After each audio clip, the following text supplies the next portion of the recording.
අපි වූෆිත් එක්ක චූටි කාලේ යාව ට්‍රිප් එකක් එක්කන් ගියා. දියැල්ලක් බලන්න. ඒ ගිය තැනදී අපි වීඩියෝ එකක් කරා. ඒ වීඩියෝ එකේදී තමයි මේ ඉන්නේ මගේ වූෆියා චූටි කාලේ. බලන්නකෝ එයාට තියෙන සතුට අර ගෙදර දාලා යනවට වැඩිය බයික් එකේ එක්කයි යනවට තමයි ගොඩක් කැමති. ඉතින් ඒකින්ද අපි එයාවත් අරගෙන තමයි ට්‍රිප් එක ගියේ. ඊට පස්සේ එයාට චුට්ටක් ඇවිදින්න දීලා, ඒ තියෙන ඒවා බලන්න දීලා ඊට පස්සේ අපි කට්ටියම මොකද දන්නවද කරේ? හොඳට නාගෙන ආපහු ගෙදර ආවා. අපි වූෆිත් එක්ක චූටි කාලේ යාව ට්‍රිප් එකක් එක්කන් ගියා. දියැල්ලක් බලන්න. ඒ ගිය තැනදී අපි වීඩියෝ එකක් කරා.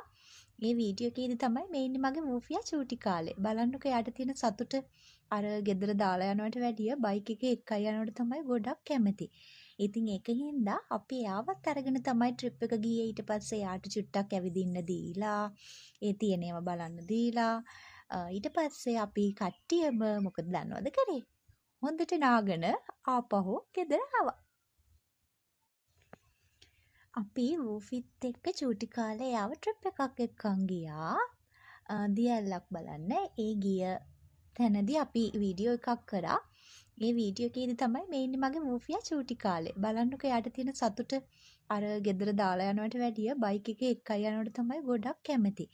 ඉතින් ඒකින්ද අපි එයාවත් අරගෙන තමයි ට්‍රිප් එක ගියේ. ඊට පස්සේ එයාට චුට්ටක් ඇවිදින්න දීලා, ඒ තියෙන ඒවා බලන්න දීලා ඊට පස්සේ අපි කට්ටියම මොකද දන්නවද කරේ?